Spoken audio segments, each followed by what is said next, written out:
Good morning, everyone. Today on today's Mind Blown Tuesday, I'm going to talk about the principle of tension. And this is something that I'm seeing a lot when I coach and that I see it a lot at competitions. And it's a principle that if you want to move effectively, efficiently, and without injury, you're going to have tension. So tension is a strained state or having a muscle stretched tight. So I'm going to go over a couple movements of when I have tension and when I don't have tension so that you can grasp the concept of this. So if I'm doing an air squat and I have tension, if I don't have tension, okay? So there are extra movements in my body because I'm not creating tension on both sides of that movement. Another one would be a deadlift. So if I'm going to set up in a deadlift and I have my knees in front and my shoulders loose and I have a heavy weight, I'm going to probably pull with my back and then roll my shoulders. If I create tension, I'm going to press that barbell. I create tension in my upper body, lower body. I create tension through my hamstrings. And as I drive my feet into the floor, I don't lose any of that momentum. If I'm trying to deadlift without tension, I'm going to end up lifting through parts of my body that I don't want to do. Same thing happens for like a clean or a snatch. When people don't have tension, I see a lot of this. They come up and you get a lot of that jerking.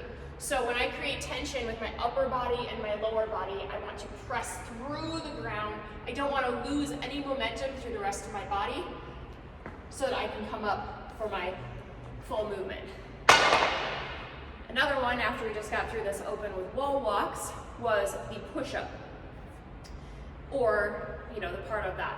So in a push-up, if I have tension throughout my entire body the whole time, down and up. If I lose tension through my core and my hips, when I come up, I just lost tension through half of my body, okay?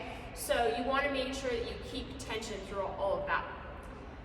Another principle, actually let's go over kipping first.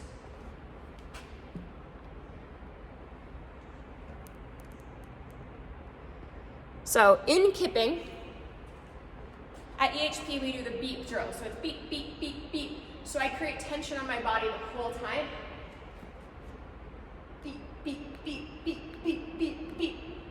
And if that beep test stopped, I could stop my swing. Now, if I don't create tension throughout my hollow and my arch, this is what happens. See how my legs flail?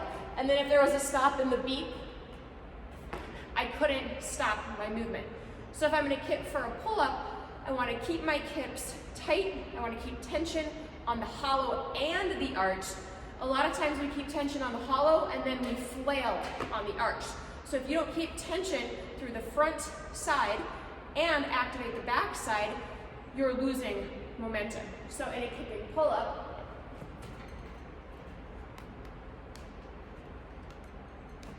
okay? So that's the principle of tension. Part of tension is considered a stretch reflex. So in a stretch reflex, you are working on having basically a muscle lengthened, and then you're using that length to create contraction. So the one where I see this the most, and I'm going to use this to talk about my muscles on my backside, would be the deadlift. So if I'm going to go for multiple reps, we'll switch hands here so you can see. If I'm going to go for multiple reps on my deadlift, I want to send my hips back and I want to keep tension on my backside to spring back up again. So down, right back up. If I come down and I let my knees drive forward, see how this band is now loose? I have lost the ability to use my stretch reflex. So it becomes very important in a couple different reasons. One, if you're looking to perform if you don't know how to create tension through your body in opposition, you are not going to move as fast or as efficiently.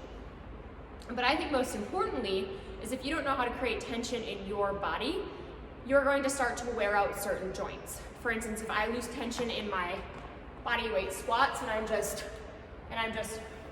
flopping to the bottom, I'm literally slamming down on my cartilage on my knees every single time, okay? So it becomes really important because if you don't know how to control your body's movement through space with that ability to create tension, you're at risk for greater injuries. So it's kind of long-winded, but there's your Mind Blown Tuesday about why and how to use tension to your advantage.